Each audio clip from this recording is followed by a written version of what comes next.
E aí, galera, beleza? Eu sou a Duda e hoje a gente vai falar um pouquinho sobre medula, né? Então a gente vai dar continuidade ao assunto de neuroanatomia que a gente iniciou em alguns vídeos anteriores, né? Antes de iniciar, eu gostaria de pedir para vocês curtirem esse vídeo e se inscreverem no canal. É muito importante que vocês façam isso porque vai ajudar para que eu possa continuar produzindo vídeos e conteúdos aqui para vocês. E também eu gostaria de pedir para vocês entrarem aqui na descrição do vídeo e acessarem no link do Drive que a gente deixou aqui para vocês o resumo que a gente vai usar na aula hoje, né? Eu deixei lá disponível para vocês e vocês acessem ele para que vocês possam ir acompanhando durante a aula. Acho que vai facilitar para vocês entenderem melhor, né? Essa aula, então, ela vai ficar dividida em 3 partes, porque ela é uma aula bastante complexa, assim, e muito importante para a gente entender outras matérias, né? Outros conteúdos depois. Então, por isso eu separei ela em 3 partes, para ficar mais detalhado. Nessa, a gente vai falar um pouquinho sobre a parte macroscópica da medula, né? Então, vamos destacar bem essa parte macroscópica. Vamos falar um pouquinho da introdução dessa parte de vias e conexões, para falar um pouquinho sobre as características da medula. Vamos falar sobre substância branca na próxima aula. E na outra, a gente vai falar sobre substância cinzenta e aplicações clínicas. Então, vamos lá, vamos começar então esse assunto. Essa parte de referências eu vou deixar aqui na descrição para vocês verem as referências que eu usei, né, dos livros que eu usei, mas eu vou deixar aqui no resumo também para que vocês possam acessar também, tá bom? Então, dando início, a medula, então, ela vai ser uma dos compostos do sistema nervoso central. Então, aqui a gente fala que ela vai fazer parte do sistema nervoso central, ela vai estar presente ali na região do canal vertebral. Então, aqui a gente vai ter a vértebra, a gente vai ter toda aquela região de vértebras e dentro dela, na região de canal vertebral, vai estar passando a medula, né? Aqui, essa imagem ela é bastante legal porque ela mostra todos os compostos que vão estar presentes ali na medula, na região do canal vertebral, na verdade, próximos à medula. Então, aqui a gente vai ter, por exemplo, a pia mater, a gente vai ter aqui a aracnoide, a gente vai ter a dura mater, que são as meninges que vão compor também a parte medular, nessa parte mais protetora da medula, né? E é uma coisa que a gente já discutiu, inclusive a gente vai deixar aqui um card para vocês acessarem a parte de meninges, caso vocês queiram aprender um pouco mais sobre isso, a gente falou mais detalhado em aulas passadas. E aí a gente vai ter então essas meninges aqui, a gente vai ter vasos sanguíneos, essa região a gente também vai ter a presença de tecido adiposo, também fazendo essa proteção da medula no canal vertebral. Nessa região mais central aqui, a gente vai ter uma coisa que a gente chama de canal central, que ele vai ser bem pequenininho, vai ser aquilo que a gente chama de virtual, e vai ter a presença de alguns líquidos, de algum líquido passando ali. Mas ele, como eu disse, ele é um canal virtual, né? Mas ele vai estar presente aqui nessa região mais central da medula. Aqui a gente também consegue ver nessa imagem, que é bastante interessante, as raízes medulares, né, a raiz posterior, a raiz anterior, formando o nervo espinhal, que é bastante importante, a gente já vai discutir melhor isso. E é bastante interessante também a gente compreender, para ficar mais claro, né, aqui a gente tem um processo espinhoso da vértebra, e o processo espinhoso ele vai estar na região mais posterior da vértebra. Então, quando a gente analisa, por exemplo, o dorso, numa anatomia mais superficial, olhando a característica externa mesmo do indivíduo, a gente vai observar o processo espinhoso, que vai ser aquelas regiões que a gente consegue observar da parte dorsal de uma pessoa, né? Então, esse é o processo espinhoso que a gente observa. Já a região aqui de corpo da vértebra, né, do corpo vertebral, a gente vai ter ela intercalando com discos intervertebrais e vai ser a região mais anterior, né? Então, é importante a gente observar e ter essa correlação de anterior e posterior, então.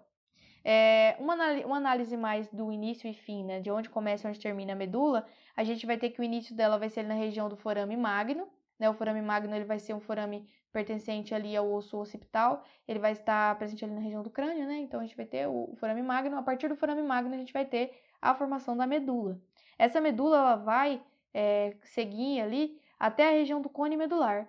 O cone medular, ele vai ser na região de L1, porque esse cone, essa medula, ela não vai estar presente até a região do cóccix. Ela vai estar presente até a região de L1 e a partir dali a gente vai ter a formação de cauda equina. Já a gente vai comentar melhor sobre isso. Então, analisando melhor a medula em si, né, aqui a gente consegue ver o canal central, né, aqui a gente vai ver todos os sulcos e fissuras, né. Aqui ele fala que ela vai possuir 2 sulcos no eixo vertical, né, um sulco anterior e um sulco posterior. Ele fala também que esse sulco anterior ele vai ser mais profundo, né? Então, ele vai formar aquilo que a gente chama de fissura mediana anterior. E lateralmente essa fissura mediana anterior, que a gente consegue observar a fissura, né? A gente vai ter o sulco lateral anterior. Então, aqui a gente tem sulco lateral anterior, sulco lateral anterior. A partir desses sulcos laterais anteriores, a gente vai ter a saída das raízes medulares anteriores, né? E a gente também vai ter aqui nessa região posterior, a gente vai ter o sulco mediano posterior, como eu comentei, né, que ele vai ser mais superficial, né, não vai ser igual o sulco mediano anterior que vai formar uma fissura, né? E também nessa região posterior a gente vai ter o sulco lateral posterior e o sulco lateral posterior de cada lado, né? O direito e o esquerdo. Entre esses sulcos laterais posteriores e o sulco mediano posterior, a gente vai ter a formação do sulco intermédio posterior. Nessa região do sulco lateral posterior, a gente vai ter então a saída das raízes medulares posteriores também, assim como a gente viu na anterior. Então, a gente viu que a gente vai ter a presença do sulco intermédio posterior. Esse sulco intermédio posterior, ele vai estar presente só na região cervical e torácica alta. Então, isso vai ser uma característica dessa região medular. Então, na região cervical e torácica alta, a gente vai ter sulco intermédio posterior. E esses sulcos mediano posterior e os sulcos laterais, entre esses sulcos, né? A gente vai ter a presença aqui também, a formação, né, de um septo, que vai ser esse septo intermédio posterior. Então, aqui a gente vai ter o sulco mediano, o sulco intermédio posterior e a formação desse septo intermédio posterior. Aqui a gente vai ter, então, nessa região, a gente vai ter as radículas, né? Então, vai ser a região onde vai ter as raízes medulares, elas vão ser formadas por radículas. E essas radículas vão estar presentes tanto na região anterior como na região posterior. E a partir do momento que elas saem, né, dessas regiões, elas vão formar um nervo, como a gente comentou aqui, né? As raízes anterior, raiz posterior, formando o nervo. E esse nervo, então, a gente vai ter uma presença de 31 pares de nervos espinhais, sendo que a gente vai ter 8 cervicais, 12 torácicos, 5 lombares, 5 sacrais e 1 coxígeo. É interessante a gente observar os 8 cervicais, né? Porque a gente tem 7 vértebras cervicais. Isso vai nos demonstrar aqui uma característica interessante sobre a saída desses nervos espinhais.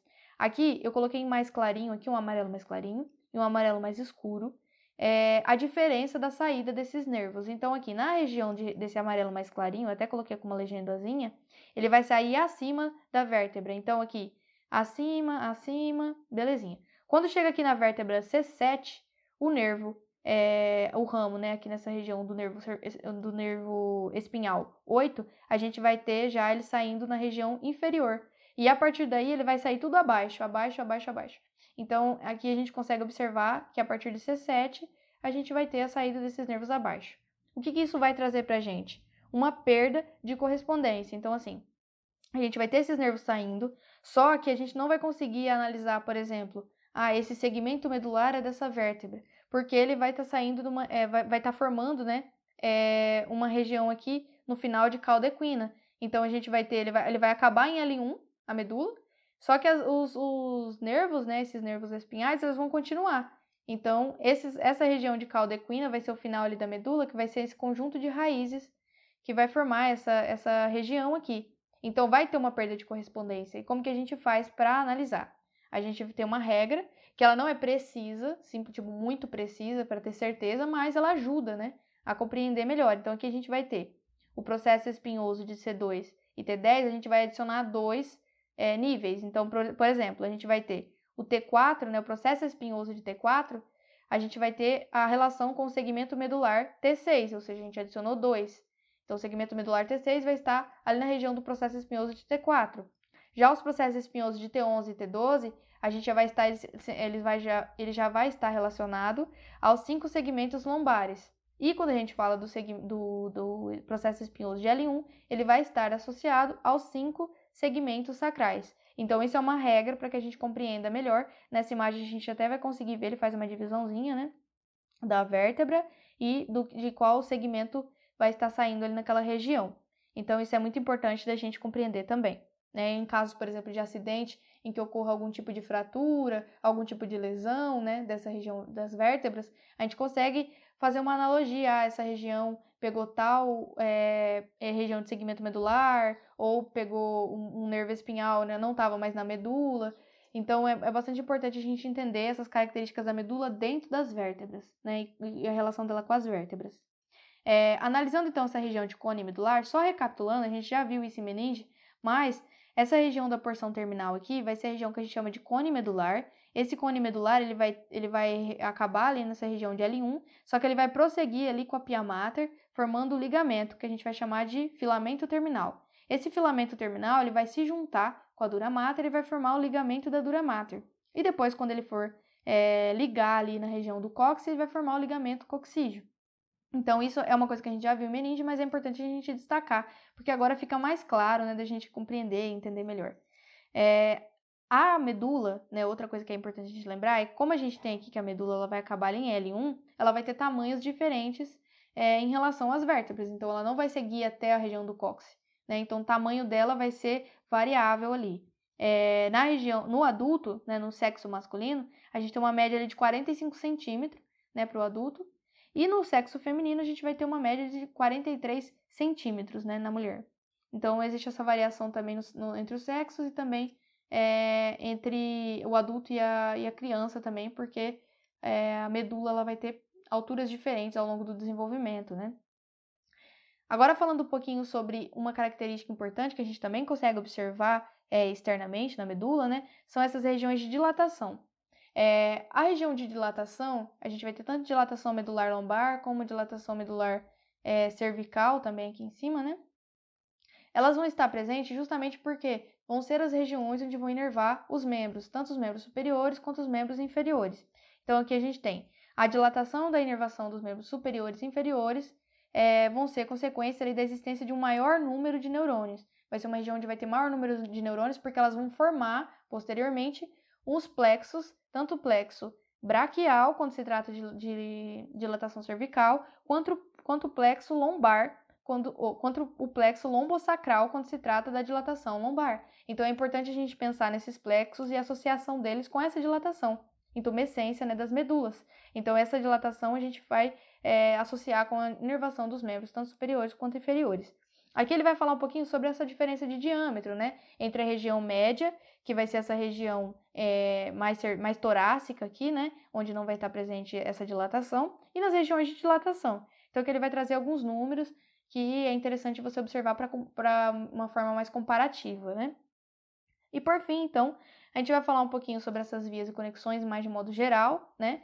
Primeiro, a gente pode observar aqui uma coisa muito interessante, é a característica da medula em regiões diferentes. Por exemplo, na região cervical, ela é dessa forma, na região torácica, ela é dessa forma, lombar e sacra. Então, ela vai tendo uma variação, né? Nessa região mais externa, que a gente vê que ela é mais clarinha, a gente vai chamar de substância branca. E essa parte mais interna é a substância cinzenta. Isso dá para ver mesmo na medula a olho nu, né? Você consegue observar essa parte mais cinzenta que parece uma borboleta, né? Essa região, então, mais branca, né, da parte branca, substância branca da medula, ela vai estar presente mais nas regiões superiores, né? A gente consegue observar aqui isso também, em proporção. A parte branca vai estar mais, vai ser aumentada ao longo enquanto a gente sobe na medula, né? A gente vai ascendendo na medula, a substância branca vai aumentando. E essa substância branca, então, ela vai ter essa característica, porque ela vai ser formada pelos axônios dos neurônios, e esses corpos, esses neurônios, né, vão ser formados na região de substância cinzenta. Então, o corpo vai estar na substância cinzenta, o axônio vai estar na substância branca. E essa substância cinzenta, ela vai ser importante pelas essas vias de associação entre os diferentes níveis da medula, porque ela vai ser aquela que vai fazer a sinapse ali com as regiões para formar as vias, tanto de ascendência quanto de descendência, para formar essa ligação entre as regiões da medula, né? Então, a substância cinzenta é muito importante para isso. E uma coisa muito interessante também é que essa coluna aqui, coluna lateral da substância cinzenta, que a gente consegue observar aqui na parte torácica, né? Por quê? Ela vai ser presente mais na torácica e na lombar alta, e ela é uma parte a mais que a gente vai ter na substância cinzenta dessa região. Então, vai ser essa região de coluna lateral da substância cinzenta que a gente vai estudar melhor quando a gente falar de substância cinzenta, né? Então, é isso que eu queria falar para vocês em relação a essa parte mais geral da medula, né? Eu gostaria de pedir para vocês curtirem esse vídeo, se inscreverem no canal, muito importante que vocês se inscrevam, vai ajudar bastante. E eu vou continuar aqui produzindo bastante coisa para vocês e ajudando vocês aí nos conteúdos que eu conseguir, né, no que eu puder fazer. Não deixa de comentar aqui o que vocês acham que pode melhorar ou que vocês acharam que tá bom, né, para que eu possa continuar fazendo, né. E também eu gostaria de pedir para vocês me seguirem nas redes sociais, lá eu também vou colocar algumas coisas sobre medicina e é muito legal, eu queria que vocês estivessem comigo lá também. E é isso, galera, muito obrigada e até a próxima, tchau!